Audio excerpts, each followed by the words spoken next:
"Mister, please, is there anybody in this whole town who will help us?" A 10-year-old boy stood in the middle of a Stockton street, tears cutting tracks through the dust on his face, flagging down 50 Hell's Angels. Behind him, a house with 3 concrete steps that had become a prison. Inside, his 16-year-old brother, paralyzed from a drive-by, hadn't felt sunlight in months because nobody would build a ramp. The lead biker, a man called Crow, knelt down and asked the boy's name. Then he raised his radio. What happened next shouldn't have been possible. This is the story of Marcus and Terrence, 2 brothers in Stockton, California, who had been forgotten by a system that was supposed to protect them. For 2 years, their mother had been carrying a paralyzed teenager down concrete steps on her back every single day, her body breaking down while the world drove past without stopping. But on that afternoon, one boy's desperate cry into traffic awakened something that would prove the impossible is only a matter of who shows up. For 2 years, that house on the outskirts of Stockton had been a prison with no bars. Terrence was 16, a kid who used to run track, who used to leap over chain-link fences, now bound to a wheelchair by a bullet that had no business finding a child. The drive-by happened on a Tuesday. He was walking home from the corner store with a bag of chips and a soda, the wrong color shirt in the wrong zip code. The bullet severed his spinal cord at the T11 vertebrae. The doctor told his mother, Miss Angela, that her son would never walk again. What he didn't tell her was that her house would become a maximum security cell with 3 concrete steps acting as the warden.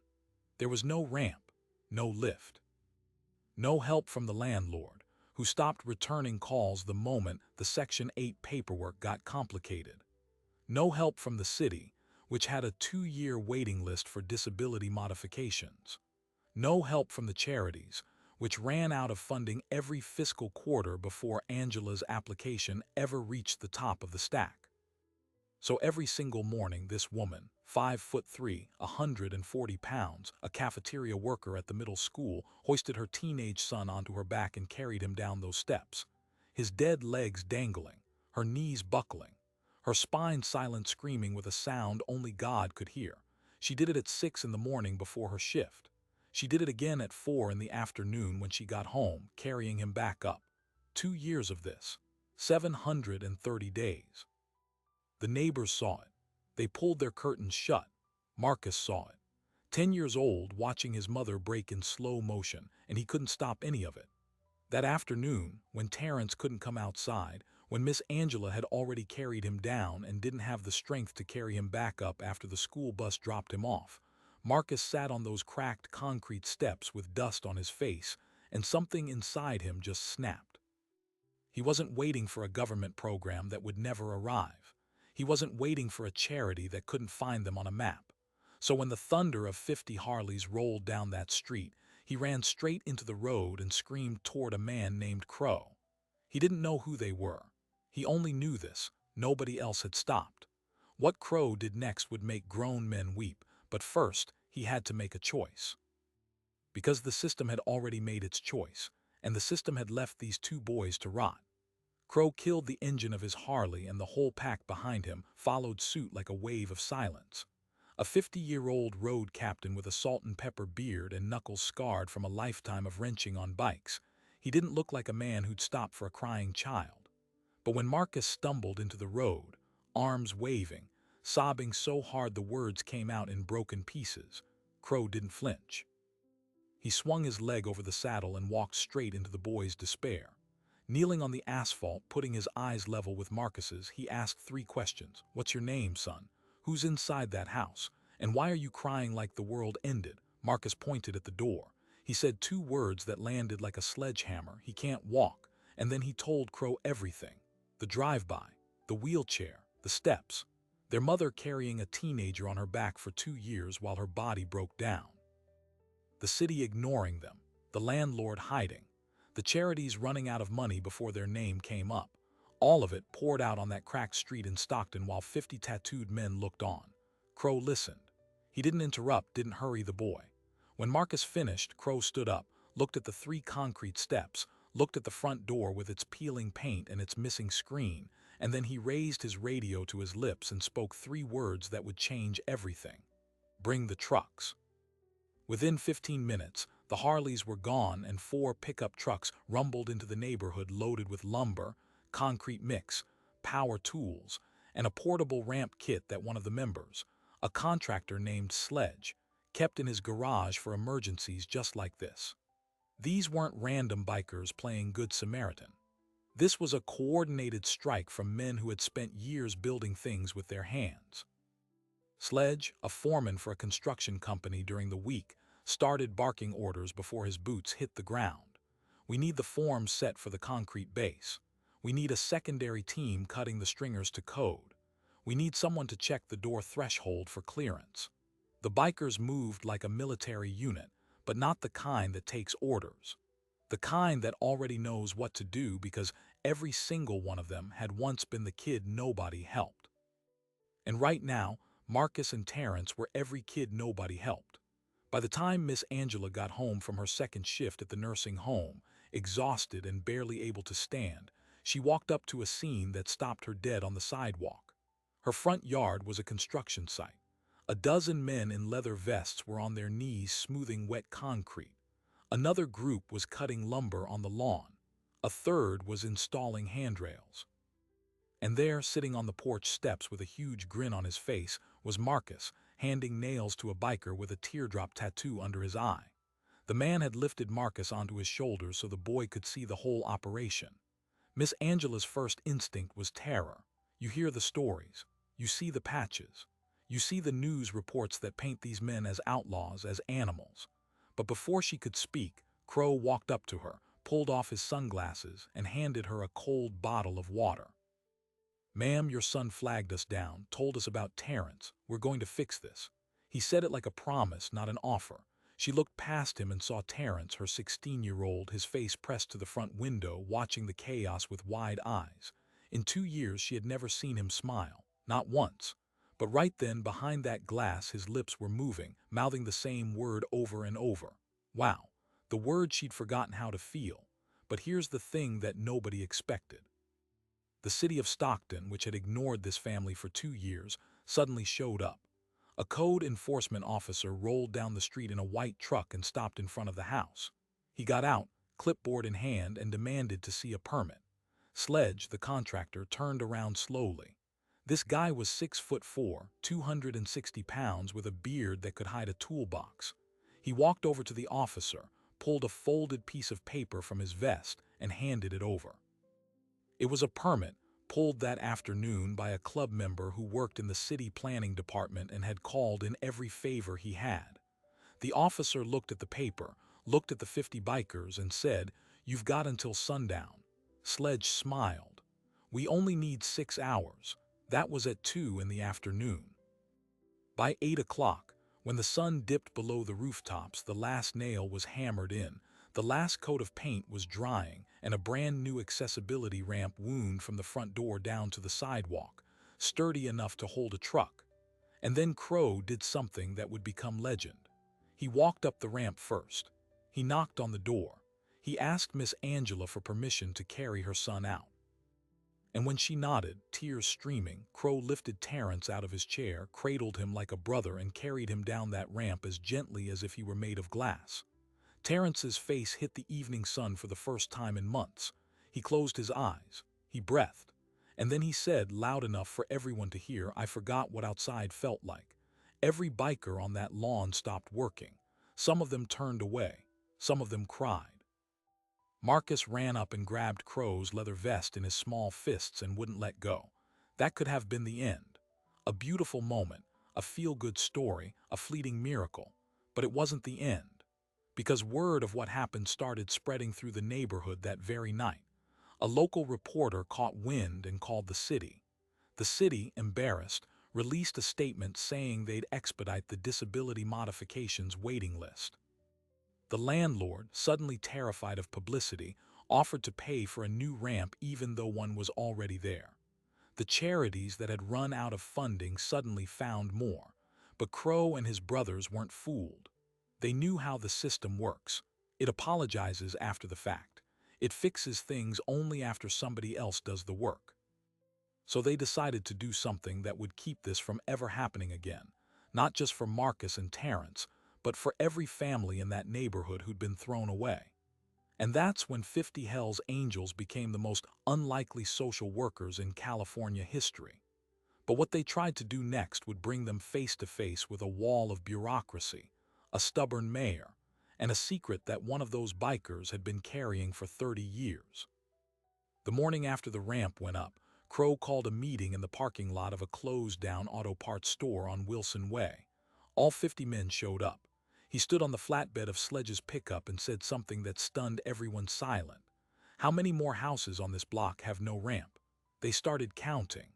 By noon, they'd walked every street within a 2-mile radius.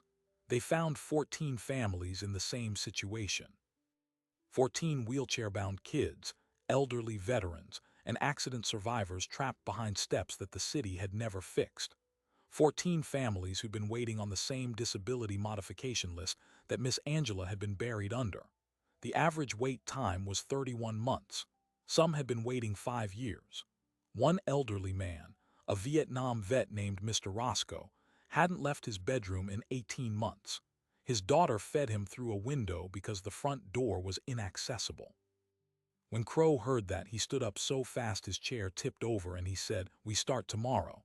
Every house, every ramp. We don't stop until it's done." But here's where the story takes a turn that nobody saw coming. The city of Stockton didn't just ignore them this time. They actively fought back. The mayor, a career politician named Richard Hallstrom, held a press conference 2 days later. He called the Hells Angels a criminal organization exploiting a tragedy for public relations. He cited their federal designation as an outlaw motorcycle gang. He warned citizens not to accept help from people with arrest records and prison tattoos. The media ran with it.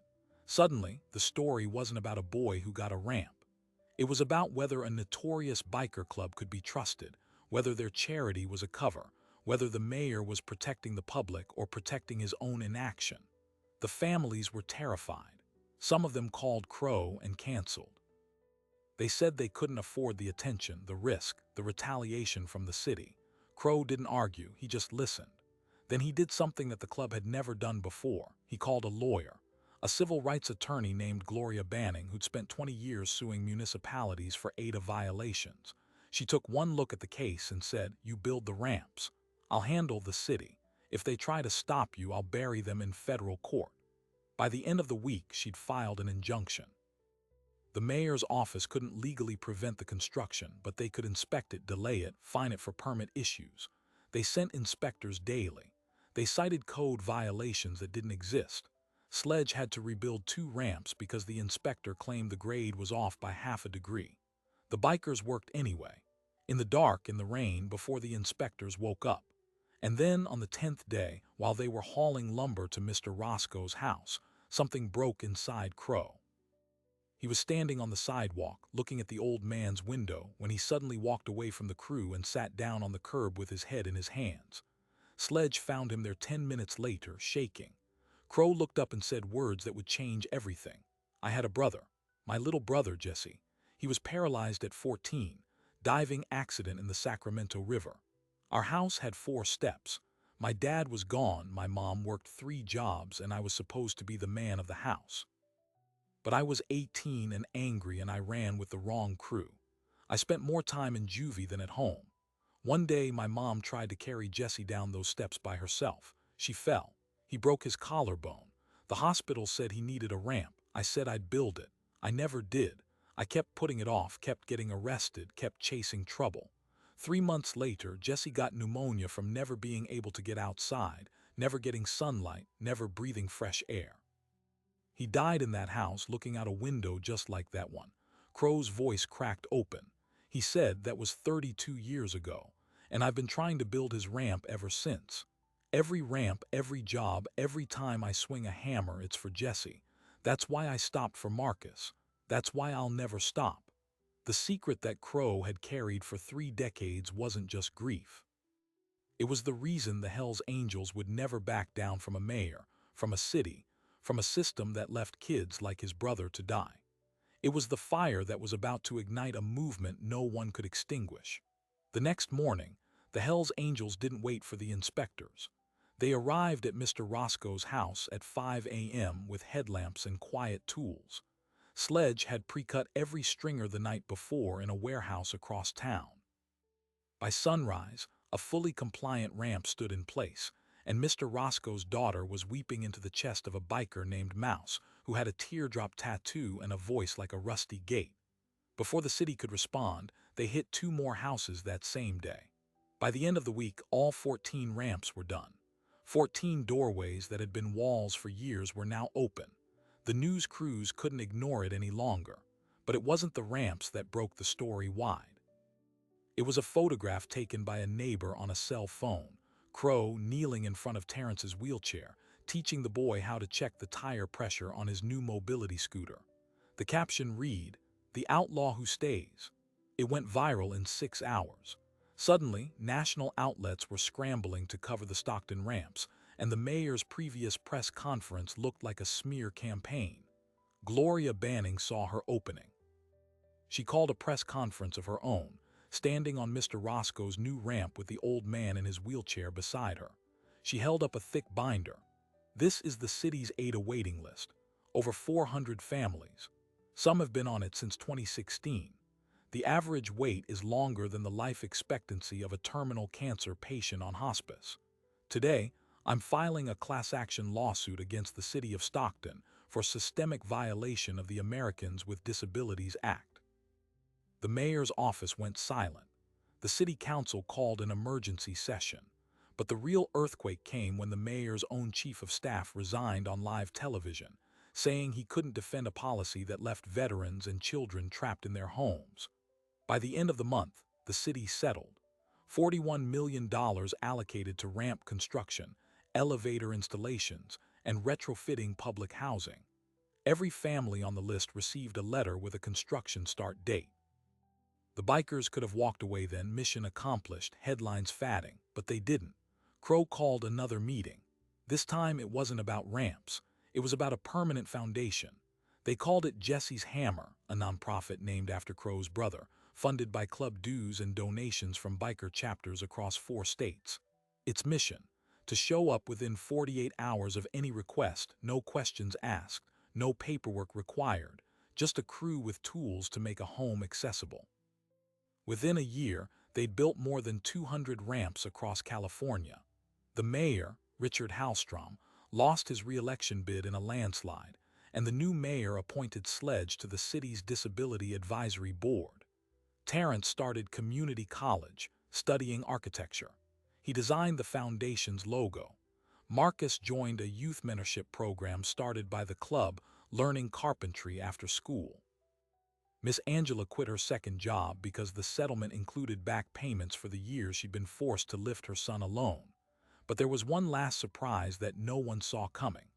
The harshest inspector the city had thrown at them, a man named Carl Fitz, who had flagged 6 of those 14 ramps for fictitious violations, who had shown up with a smirk and a clipboard every single morning, walked into one of Jesse's Hammer builds 6 months later.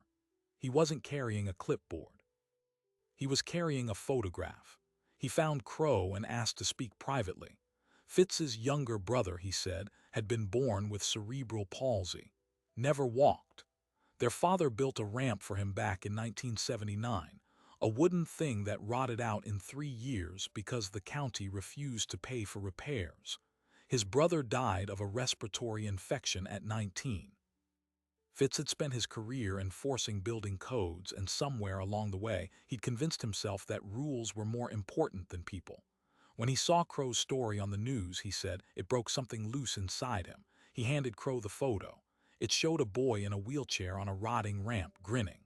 "That's Danny," Fitz said. "He would have loved what you're doing. I'm sorry I tried to stop it." Then he picked up a nail gun and worked the rest of the day without pay.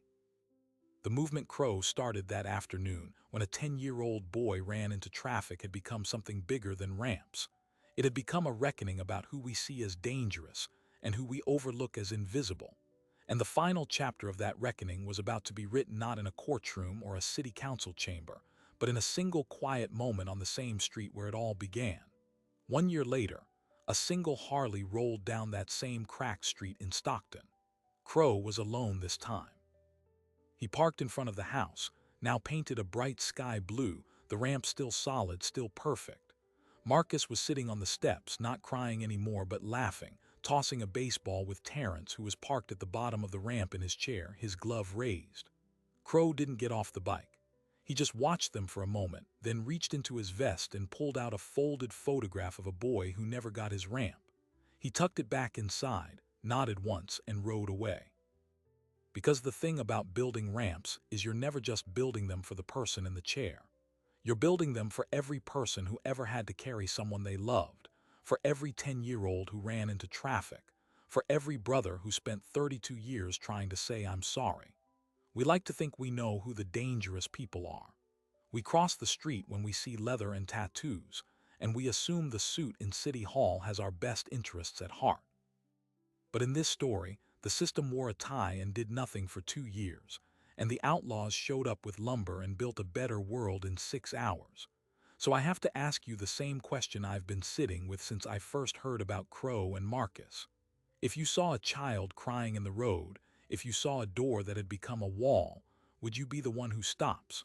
Or would you be the 6th door that slams shut? If this story hit you the way it hit me, drop a heart in the comments so the next person finds it. Share this with somebody who's forgotten that quiet kindness still exists. And somewhere on a street tonight, be the one who kneels down and asks a child's name.